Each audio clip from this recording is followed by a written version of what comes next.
1968 was the year I was born. It was a tumultuous time in American history. The Tet Offensive had altered the Vietnam War in ways that would not bode well for the United States. And by the time April came around, the country would be reeling from the loss of Martin Luther King Jr. Senator Robert Kennedy was taken from us a few months later, and from this point, the summer was characterized by worldwide protesting.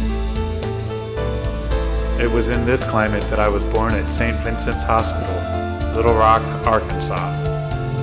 Thankfully, the year of my birth did not end in complete chaos.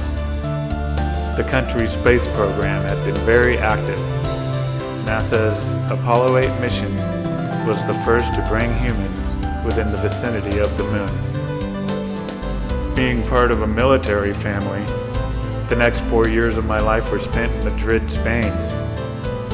We came back to the States around 1973, where we stayed at Beale Air Force Base, California, home to the SR-71. During this time, President Richard Nixon was going through the Watergate scandal, while the hippie movement was approaching its zenith. From this very young age in my life, I remember dragonflies and an Evel Knievel doll that I got for Christmas. When Jimmy Carter was elected, our family was bound for a place called Fairfield, California, where I would spend much of my adolescence.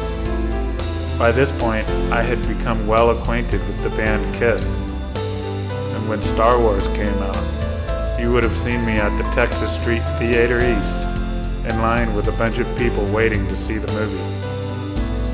After the Iranian hostage crisis, Ronald Reagan became president, and it was here that I began playing the acoustic guitar and reading Lord of the Rings.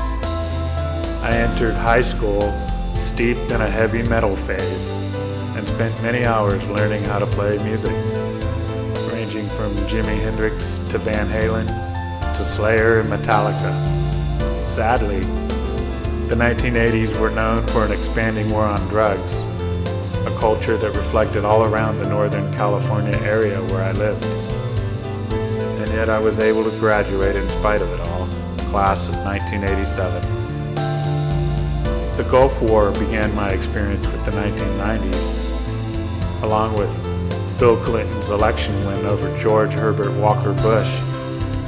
Grunge bands and goth became a thing, though for me it didn't mean much. I suffered an accident that severely altered my life. When the president famously declared that he did not have sexual relations with that woman, I was but a painter trying to get by with a nasty disability.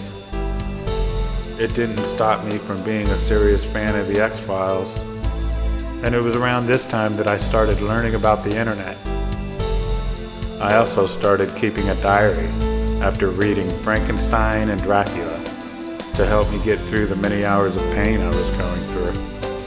When the Y2K scare hit us, I was being rehabilitated for a number of sicknesses, from which I launched myself into the next millennium a new man, and I managed to secure a job as a custom cabinet maker.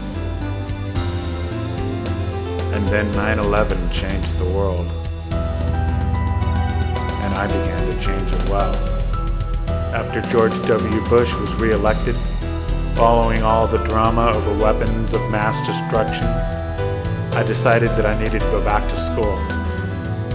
I was living in the Central Valley when Barack Obama became president, and within a few years, I was a re-entry student at UC Davis, where I majored in English and psychology. By this time, my reading and writing practices had led me to consider becoming a writer, and I became an avid reader of the magazine Writer's Digest.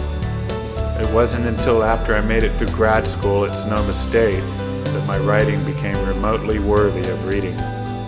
Social media by this time had become ingrained into American culture, along with the ubiquitous power of the cell phone.